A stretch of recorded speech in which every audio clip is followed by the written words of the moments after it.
from the studios of Postscript Media and Canary Media. Well, I knew it'd be coming at some point. I just didn't know exactly when. Gas stoves were one of the biggest stories in Washington politics and on cable news last week. The Consumer Product Safety Commission is deciding on whether to ban gas stoves totally because of safety. Safety? We've had these stoves for over 100 years. It's totally fine to give fentanyl to addicts, but a gas stove is a threat to your life? Right. So naturally, they decided gas-powered stoves, racist, and have to go. This story blew up after the head of the U.S. Consumer Product Safety Commission said a federal ban on gas stoves is on the table. He made the comments to Bloomberg in response to new peer-reviewed research, which builds on many studies from the last few years, showing that gas stoves are terrible for your health, and they directly contribute to 12% of childhood asthma cases. Now, the comments were walked back. Biden said he didn't support a federal ban, but the story dominated the news cycle anyway. It was all over TV. I saw lots of grumpy posts from boomers in my orbit on my Facebook feed. Republicans even introduced a bill that would ban a ban. Twitter was filled with videos of people just running their gas stoves. You know how this goes. This whole gas appliances thing is a nuanced episode for another day, and we will surely cover it. But I bring this up because, once again, the hottest story in Washington is a distraction. It's a sideshow. And meanwhile, there's a lot of real work about to unfold, thanks to the $370 billion coming down the pipeline for the clean energy transition from last year's Inflation Reduction Act. And this week, we're going to assess the volume and difficulty of that work. And to do that, I lined up two people at the front lines, two people who many of you might be familiar with. Oh my gosh, this feels so familiar, yet new again. We've all aged like 40 years. Yeah, everything old is new again, right? Do we need to introduce ourselves? Jigar Shah, the director of the Loan Programs Office here at the Department of Energy. I'm Catherine Hamilton, chair of 38 North. I hosted a podcast with these two for 6 years before Jigar put his clean energy deal-making talents to work in government, and Catherine put everything she had into passing a historic climate bill, and now they're both tasked with implementing it in different ways. Combined, they have well over a half-century of grinding work at the edge of the energy transition, creating companies, closing deals, making policy, and running programs. And you'd think they view the passage of the Inflation Reduction Act as a crowning achievement, but instead, they see it as a starting point. You know, it's one of those things where sometimes you're in charge of putting together a trip and you got to get everyone to come and you got to get all their plane tickets to line up and their hotel and everything else. And then you realize the trip is actually to scale a mountain. So you did all this work to get everyone to the base of the mountain. And then you're like, crap, now we got to go climb a mountain. So it's like every nightmare I have where I'm in an exam chasing a bus with So that's how I feel. It was like a lot of logistical work to get everyone to the base of the mountain, and now we got to go climb it. Catherine, you for so long have been focused on the what, getting policy passed. I mean, you've worked on implementation of programs throughout your career, but so much of what you've done is about getting policy actually passed. And now we have this monumental piece that does put us as close to a wartime footing as anything we've had before. What does the how mean to you now? So one of the big differences in what this bill did and what this statute will do than others that we had, which were far more punitive and regulatory in construct, is that it really does put a lot of benefits in the hands of consumers. So there are a lot of decisions in the hands of consumers. There are also a lot of ways in which low middle income customers, communities that have been historically disadvantaged can all take advantage of this. And that means we have to design the programs correctly. So the bill promises billions of dollars of savings for consumers on their bills and helping millions and millions of Americans achieve electrification that would not have normally had it, and really bringing everybody forward, transitioning communities that heretofore were never going to be transitioned. And in fact, the Department of Energy, in every single grant that they're doing, even with the infrastructure bill, is requiring 20% of every grant to be, how are you involving the community? How are you dealing with the workforce? So really making everybody who deploys a project have to think about it very intentionally. And I think that's what we're going to have to do as we implement. And that's what I spend a lot of my time doing now, is connecting the dots of what was intended by what we tried to get through Congress to what the actual language says, and making sure that the results go to the communities in the ways in which it was intended. And I would say that this is what a World War II mobilization looks like. This is what it looks like. And I feel like people still haven't made the shift. They're still in the position of like the what. They're like, we need this, we need this, we need this. And I'm like, you have it now. Now we got to shift to the how. Like, how do you get 19,500 communities around the country to mobilize? How do you get all of these coal plants that have already announced that they're going to retire? How do you make sure that these workers get a just transition? Now we have to move to the how. And frankly, I would say a lot of people haven't yet been able to change their mindset from the what to the how. The Inflation Reduction Act puts America closer to a wartime climate footing than ever, but do we have the infantry and the strategy to execute and win? For the last 10 years, people have been saying, where's America? And now with the IRA, we really want to point at scaling up hydrogen, scaling up carbon management, scaling up nuclear power. We're going to scale up electric vehicles, heat pumps, and send all of these solutions around the world. And now America is saying, give me the ball. Yeah, there's a lot to get done, but certainly we have some pathway to get it done. This is The Carbon Copy. I'm Stephen Lacey. This week, from the what to the how.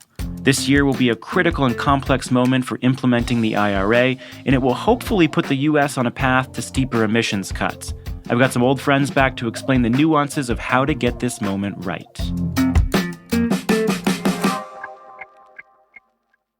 The Carbon Copy is supported by Scale Microgrids, the distributed energy company dedicated to transforming the way modern energy infrastructure is designed, constructed, and financed.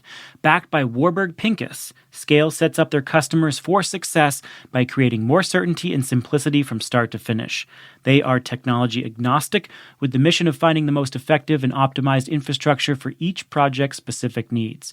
Distributed generation can be complex. Scale Microgrids makes it easy. Visit scalemicrogrids.com to learn more. The Carbon Copy is supported by Fish Tank PR, a public relations, strategic messaging, thought leadership, and social media agency dedicated to elevating the work of early-stage and established companies that are taking on some of the most pressing climate and energy challenges of our time. From making sure your next announcement is heard to helping find relevant industry events to tell your story, Fish Tank PR is here to help you. To learn more about Fish Tank's approach to clean tech and their services, visit fishtankpr.com. That's FISCHPR.com. We'll link to it in the show notes.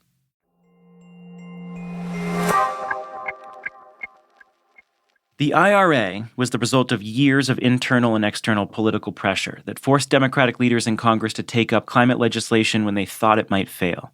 It almost did, multiple times. Biden didn't get the $500 billion he asked for in his initial plan, Build Back Better, but the $370 billion from the IRA is a huge deal.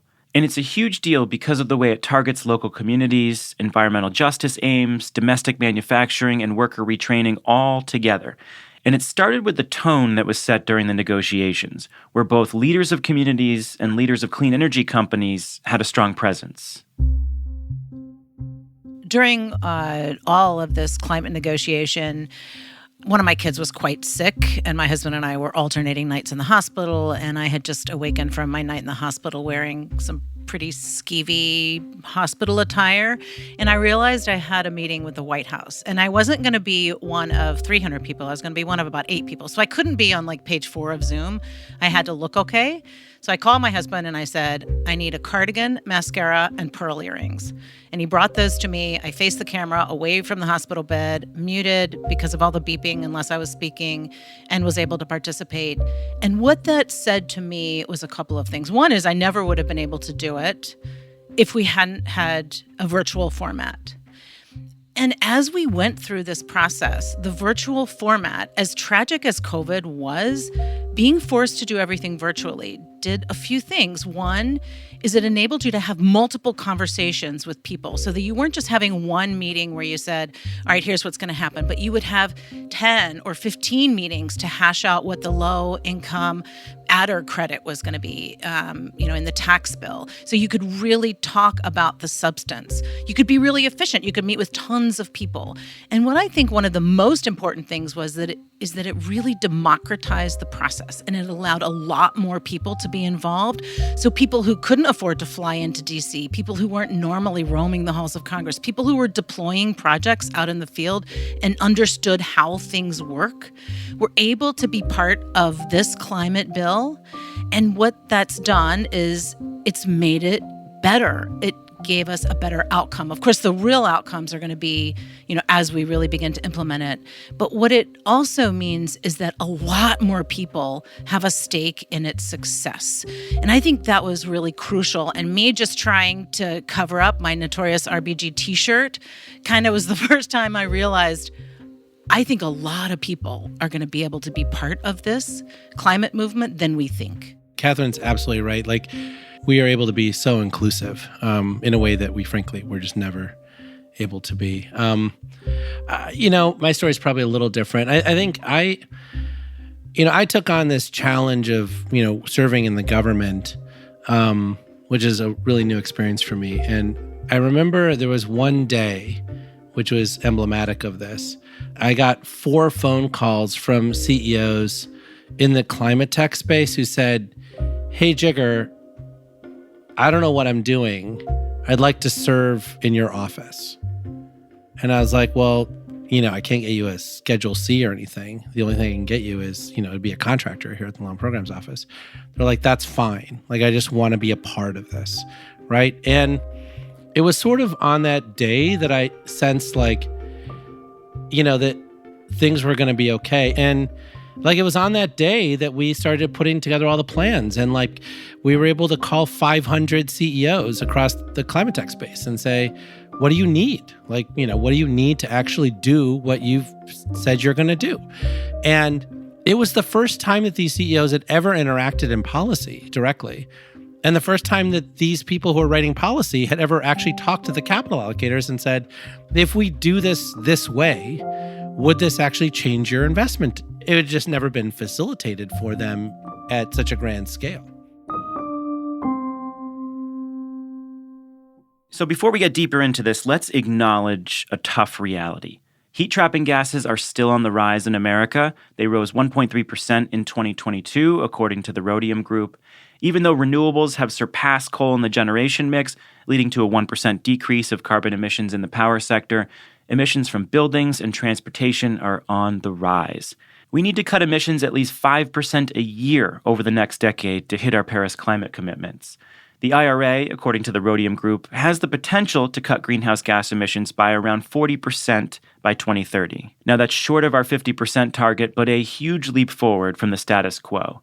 And getting there all depends on how effectively the programs across the Departments of Energy, Interior, Treasury, Agriculture, the EPA, and the states actually deploy funding. So it's not guaranteed. Passing a bill doesn't mean you implement correctly. So what is the best case scenario? I mean, there are so many agencies involved in implementation. What is the best case scenario for doing this properly? The base case is that the government gives the money and puts it out the door and tries to minimize unintended consequences, fraud, whatever, right? I mean, this is sort of the framework that the era stimulus bill went under, and Vice President Biden at the time was in charge of making sure everything happened exactly as it was. That's the base case. And that base case is the likely case because the vast majority of people who are implementing were around for era stimulus and they know how to do that, right? That will absolutely be a failure. If that's all we do, you don't get to the best case. All you get is dollars out the door, and whatever dollars succeed. You don't actually catalyze gigaton scale climate reduction, because no matter how much money we put out the door from the federal government, it is not even going to be close to the, pick a number, $10 trillion that we need to hit the climate reduction goals. And so it has to inspire a new way of doing things, a new way of thinking about things, a new way of implementing, right? And And that is the higher bar. That is the thing that you want to achieve, but is not, like guaranteed. But luckily, that's what we're doing right now is, of course, you have the people who are legacy experts from the Obama administration who carried forward the stimulus and know how to run programs. But there's also much, much more engagement from stakeholders. So Treasury IRS has taken a zillion comments from people on very tiny details, like what is a microinverter? When you have a tax credit that includes microinverter manufacturing, what exactly does that mean? Who can participate? What is the definition for that? Because that wasn't in the statute. So Treasury IRS has to come up with that definition. And certainly they can look to DOE for some of that, but they're also looking to industry and what is really out there and what is possible. So a lot of people are engaged. A lot of people are meeting directly. That's what I spend a lot of my time doing. And it's really about educating all of those people who have to design the programs, who have to deploy the funding, who have to set up all of the tax schemes, who have to figure out what the forms are going to say that you fill out to get the tax credits. And I think that makes for a much better potential outcome, is making sure that all of these folks are engaged and really giving true life experience of and so I bring in not the lobbyist for a company, but the person who is building the backup system, the microgrid, to say, all right, how does this actually work? What is a microgrid controller? What does that entail? And how do I subject that to domestically sourced products, for example? There's so many little details that we have to think of, but luckily everybody is thinking about them in the industry because everybody wants this so badly to succeed because, of course, as Jigar says, this creates climate wealth. So they all know it's out there. They've got to figure out how to make it work for them, how to make it work for everybody so that the market really is open. And that's the critical role that we're playing at the Loan Programs Office, is because we have 125 applications that have been submitted across all of these sectors, et cetera, that when Treasury and IRS get all these comments and they say, hey, Jigar, we're hearing this, is this true? We can say, yeah, we have 3 applications that say exactly the same thing, and this is exactly how they're looking at it. And so we can actually provide that level of comfort to them where they're not just taking the industry's word for it, they're also getting validation from us and then the labs and other folks. And so the ecosystem is working well together to make sure that this implementation happens as fast as possible, but also in a way that really will lead to better outcomes. We're going to take a very short break here. When we come back, we'll look at what it'll take to activate hundreds of billions of dollars in new grants and government loan authority for companies and communities. And what are the barriers that could make it tough?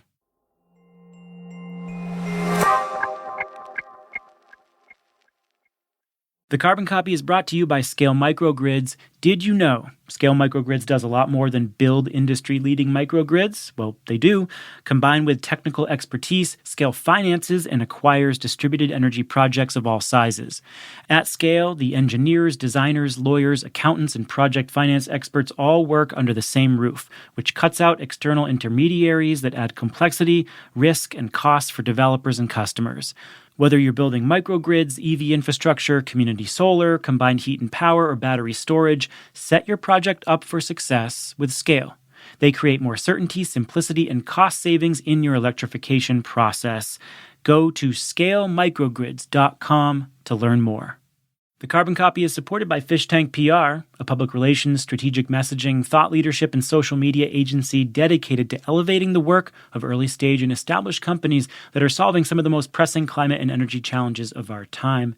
Fish Tank's approach to working with clients is focused on leveraging deep industry and media expertise and relationships to craft compelling narratives that resonate with journalists as well as investors, customers, and talent recruitment. You can think of Fish Tank as an extension of your own team, from making sure your news is heard to helping find events where you can tell your story. Fish Tank PR is here to help you. They help translate complex ideas and technologies into tangible, compelling content that resonates with your target audiences, so you can stay focused on bringing technology at scale to market. To learn more about Fish Tank's approach to clean tech and their services, visit fishtankpr.com. That's FISCH tankpr.com, and you can find the link in the show notes.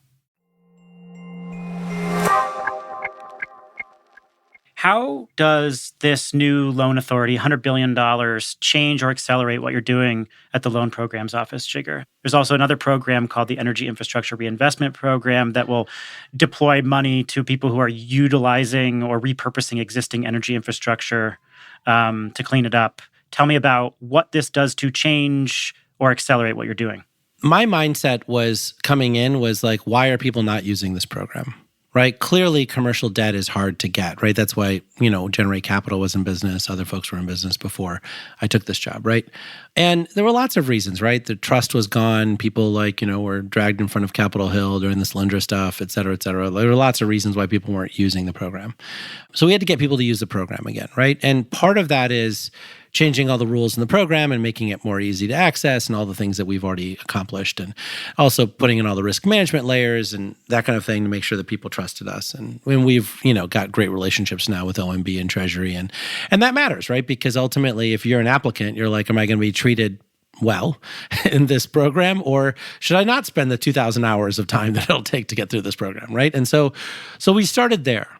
Then, so that was phase one, and we got a lot of people who were interested, right? We had about 77 applications that came in seeking roughly $77 billion of cash. Now, $77 billion of cash was against $40 billion, worth of loan authority that we had, right? So now we were oversubscribed. So then the IRA passed. So now we have more money, which is good. So we're no longer oversubscribed. So that's a good thing. It means the next person is going to put in the 2,000 hours, because why would you put it in if you're going to run out of money, Jigar? So that's good. But the other challenge with this is the trust is still not there, right? So I have trust with this group, right? Let's say we had sustainable aviation fuels come in hard. We had some transmission lines come in. We had some hydrogen projects, carbon management projects, et cetera, right? But in some of the other areas, like the oil and gas industry still has not embraced us fully, even though their CFOs are rejecting projects left and right? Their CFOs are saying, these don't meet our return requirements because we have to 100% equity finance them. If you had debt, then we would do them. And they do have debt. They have access to the Loan Programs Office. But if they don't actually apply, well, then that project doesn't move forward and that CFO rejects the deal, right? So we're having those conversations. Same with the electric utility industry, right? So the electric utility industry is like, we want to do undergrounding of cables. We want to reconductor transmission lines to be able to 3x the amount of capacity, right? But we don't want to use the Loan Programs Office. We don't want to use any government funding. We don't want to do this and that. So then we have to go to their stock analysts and say, is this something that's good for their stock for them not to use us? So we have to go to their regulators and say, is this good for ratepayers for them not to use our program, right? And then suddenly the utility CEOs are saying, you know what, Jigar, I was thinking we might use the Loan Programs Office for some of these big initiatives that we didn't have the capital for or the money for, right? And so we're trying to figure out exactly how to get all of these different sectors, critical minerals, right? The mining industry has lots of trust issues with different parts of the government, right? Getting them to use us, because raising equity is really hard for mining projects, right? The geothermal industry. And so each and every industry has had these challenges. And I think that this is the what versus the how. For the what side of things, they were like, hey, Jigar, you're getting a lot of traction. We're going to give you a lot more loan authority. The how still hasn't been fixed, right? Building all those trust relationships so that people want to spend the time and effort. And Catherine knows this firsthand. It is a grueling process, and I'm nice, but it's still hard, right? And all of these people have hopes and dreams. You know this. Like, they've raised $200 million of equity. They made all these grandiose promises about how their new green cement or green steel or whatever it is that they're doing is going to reduce carbon emissions. But guess what? That first commercial facility is $1 billion. You tell me you're going to go out and raise $1 billion of equity and then build that plant. No, you are not. You're going to have to use the Loan Programs Office, but they're scared. They're like, I'm capable of selling an equity story. I'm able to sell hopes and dreams. But Lord Almighty, I don't want to subject myself to all of the tough questions that Jigar's going to ask me.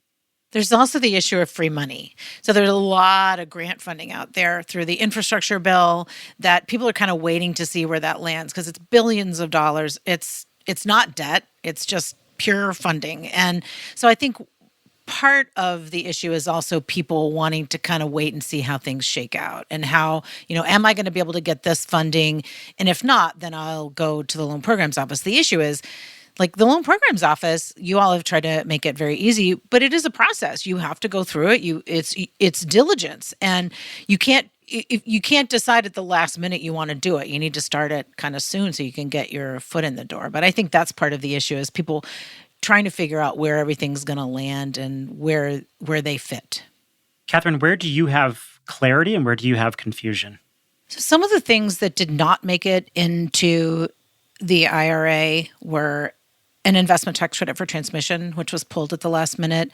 And that was huge because we desperately need more transmission. And that would have bought down 30% of the CapEx for it, for a lot of these projects, especially merchant projects. That was really tough to take. The other thing was that a credit for existing hydropower to make those dams more efficient, have a higher ability to produce power, also was not included.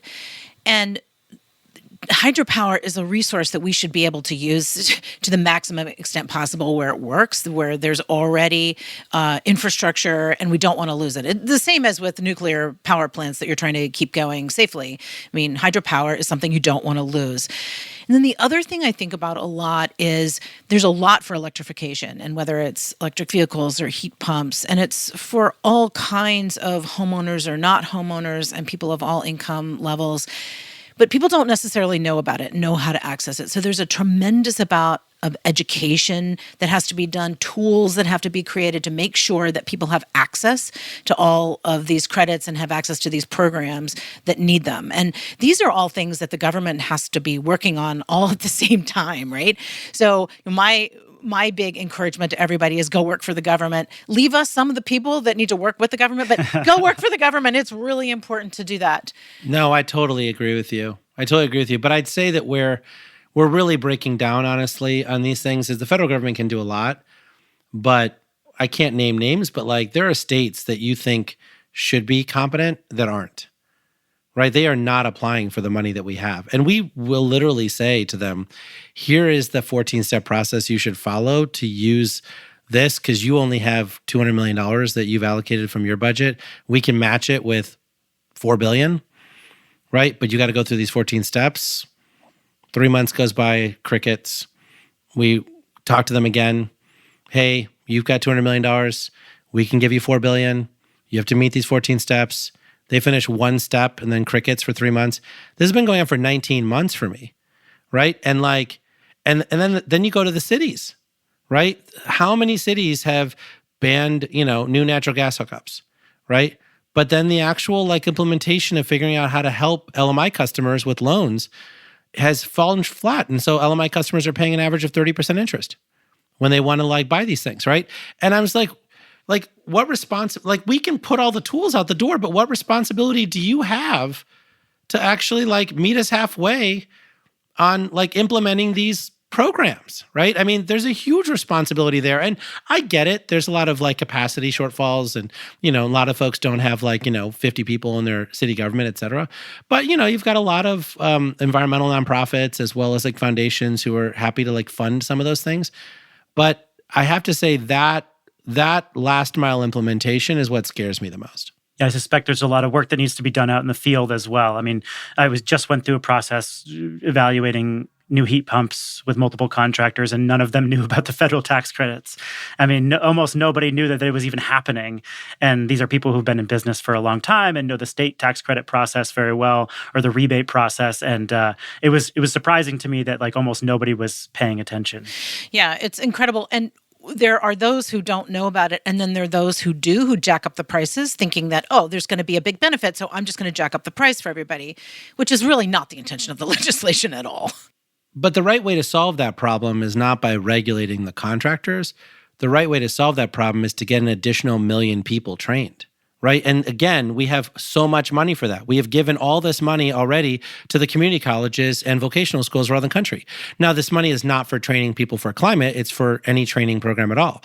But then somebody has to go to them and say, here's the curriculum I want to use. By the way, we've already funded that too.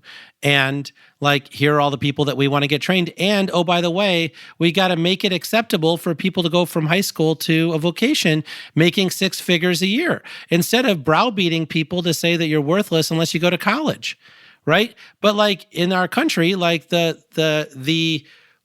broad, thing that we tell parents is that your kid's got to go to college. And not everyone does have to go to college. A lot of people can make 6 figures pretty easily by becoming an electrician or a plumber or whatever, right? And we need more of those people, because then that contractor can't overcharge you because there's more competition and there's more people. Like right now, we're short contractors, right? I mean, even if you wanted to do a heat pump, you might have to wait 5 months to put it in. These are some really important points. We just published an episode on the lack of electrical contractors, the lack of vocational opportunities, educational opportunities, as a barrier to electrification. And there are a ton of other implementation challenges in front of us. We obviously are still dealing with some supply chain problems that have caused short-term price increases in renewables and in batteries. You talked about hiring. There are just a ton of jobs open in government. We need to bring a lot of very talented people into government, particularly as a lot of these programs start to expand. I mean, we already have a shortage of people for jobs in government now to start working on these programs. And as they expand, we need even more people. Jigar, you talked about grid constraints. I mean, it's so hard to site transmission in this country. We have long interconnection queues. We have really problematic issues related to getting existing projects connected to the grid or building out transmission to theoretically connect some of those new projects. There's a lot of local opposition emerging in communities around the country. Some of it is astroturfing. Some of it is coming from conspiratorial social media groups. Some of it is very real, and it's starting to delay projects. And then, of course, you just have this question about whether these programs are going to be managed properly. Out of that long list, do any of those things jump out to you as really worrisome, problematic, important to address? No, I mean, I've been in government now for almost 2 years, and I would say that like the actual solutions to these problems, in my opinion, are pretty straightforward.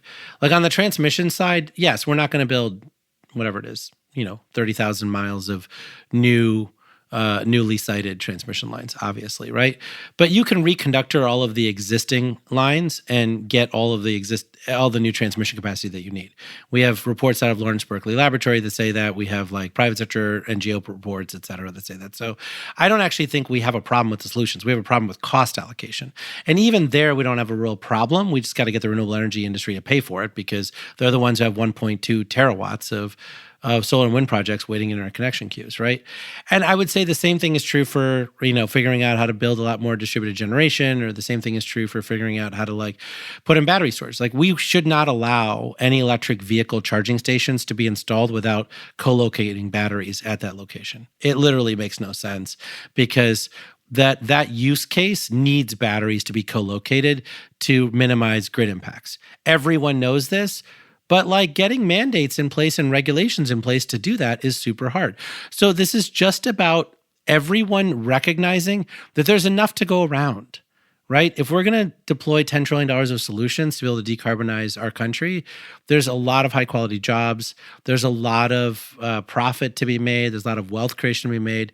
But we just got to implement best practices in all of these areas. Like, I just feel like in general, people are not playing the long game, particularly in the private sector. A lot of them are playing the short game, and they've got to learn how to play the long game, because this is something where we have to build trust every day with justice communities, with, local mayors and county commissioners, et cetera. And I get that you care a lot about your project, but burning down like trust all around you to get your project done, like hurts everybody and hurts your own business in the long term.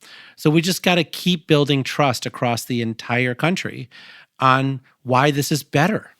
There's another big piece of the Inflation Reduction Act that we haven't touched on yet, but that I think will help in filling some of these gaps. And that is the Greenhouse Gas Reduction Fund that I've been working on for years. It's basically the National Green Bank. It's $20 billion that would go to a nonprofit or some set of nonprofits out of EPA, and that nonprofit would be able to then take the $20 billion and borrow another $20 billion and then do direct and indirect investing. And that investing could be very targeted. It can go to organizations in states, whether or not they're states that really, the state energy office is going to have its arms open to spending money or not. It'll go to the community organizations that can deploy.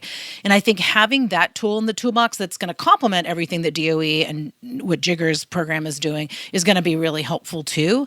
And getting that set up correctly through EPA is going to be crucial to just giving us another set of investment potentials and different tools to connect these dots and really get programs done on the ground.